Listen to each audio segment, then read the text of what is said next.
Channel Colour of Astro. आशा करता हूँ आप सब अच्छे होंगे।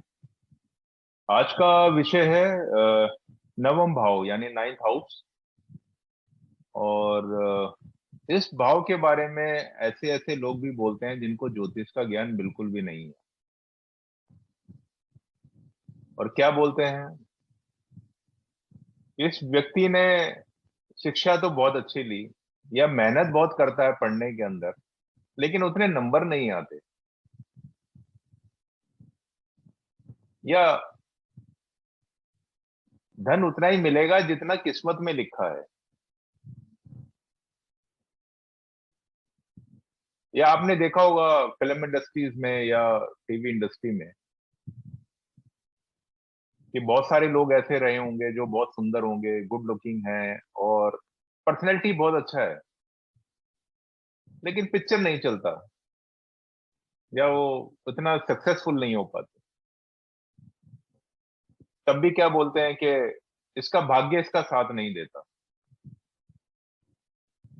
तो हम उसी भाग्य भाव के बारे में बात कर रहे हैं, जिसको हम देखते हैं नवम भाव यानी नाइन्थ हाउस से देखते हैं।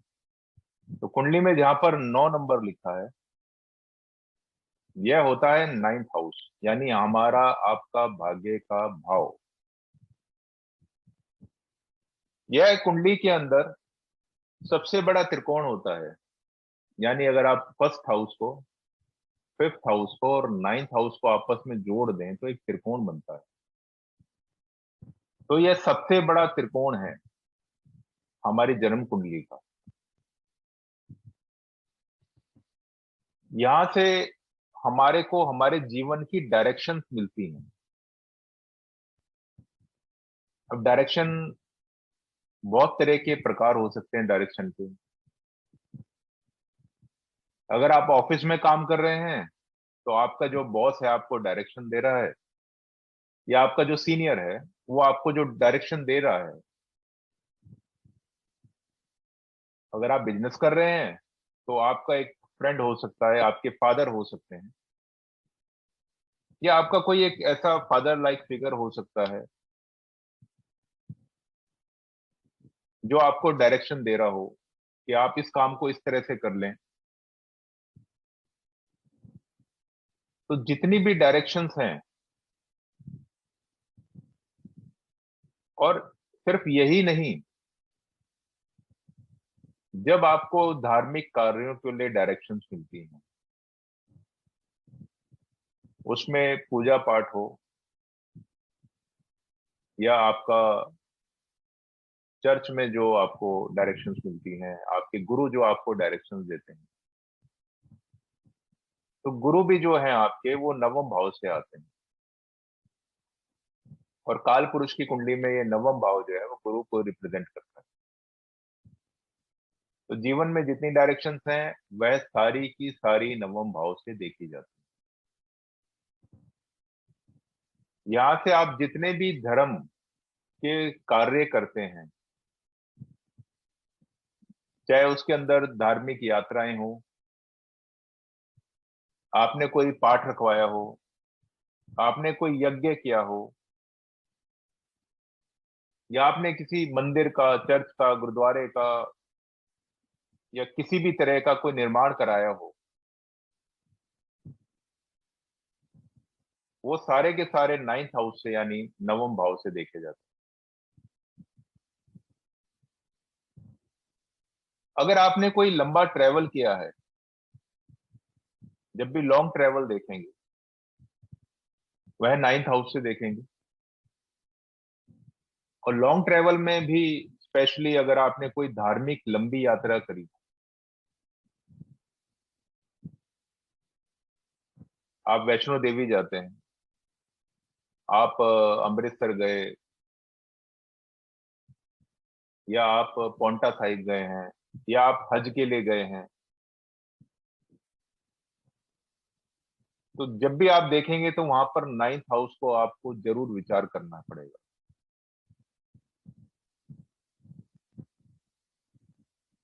यह उच्च शिक्षा का भाव है।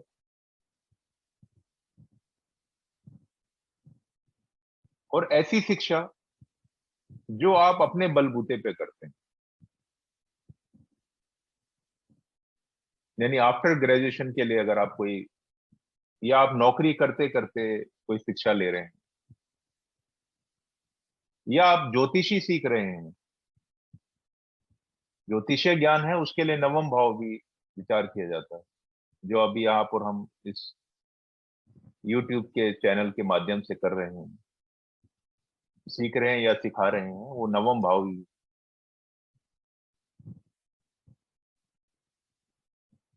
यहां से हम तीसरे बच्चे का विचार भी करते हैं, यानी थर्ड चाइल्ड आपका, उसका विचार भी यहीं से करते हैं। नाइन्थ हाउस से धार्मिक पुस्तकें,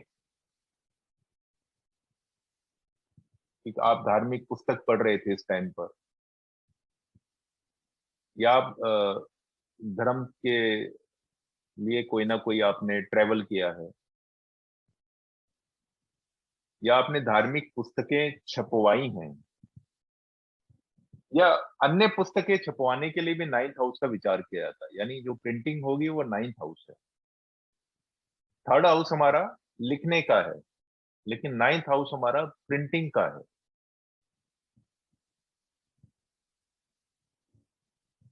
जितने प्रकार के धार्मिक ज्ञान है, धार्मिक कर्म कांड है, वो जितने आपको देखने हैं वो नाइन्थ हाउस से देखने हैं। आपको ब्रह्म ज्ञान की प्राप्ति होगी या नहीं होगी, वो आप नाइन्थ हाउस से देखेंगे।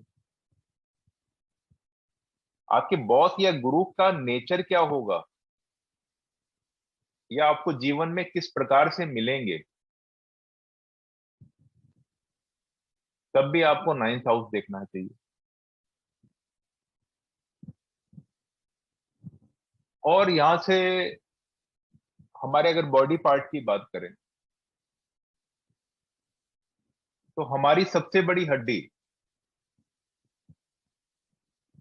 यानी हमारी जांघें, थाइज होती हैं हमारी जो, उसको देखा जाता है।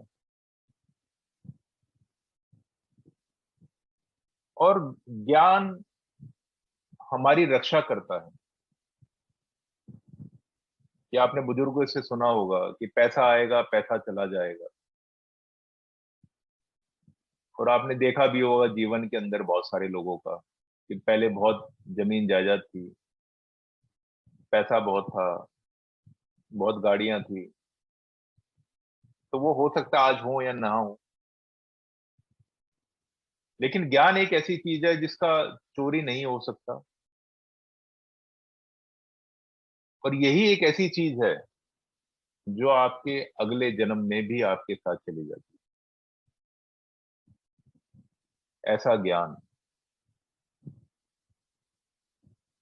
उसके लिए भी नाइन्थ हाउस ही देखा जाता है। आप पिछले जन्म में क्या करके आए, जिसकी वजह से इस जन्म में आपको यह भाग्य मिला। अगर भाग्य भाव का स्वामी अच्छी कंडीशन में, अच्छे भावों में बैठा है, मित्र साइन में बैठा है, या मित्र भाव में बैठा हुआ है, तो डेफिनेटली आपका भाग्य आपका साथ देगा। और वही अगर खराब राशि में है, शत्रु क्षेत्र में है, शत्रु राशि में है,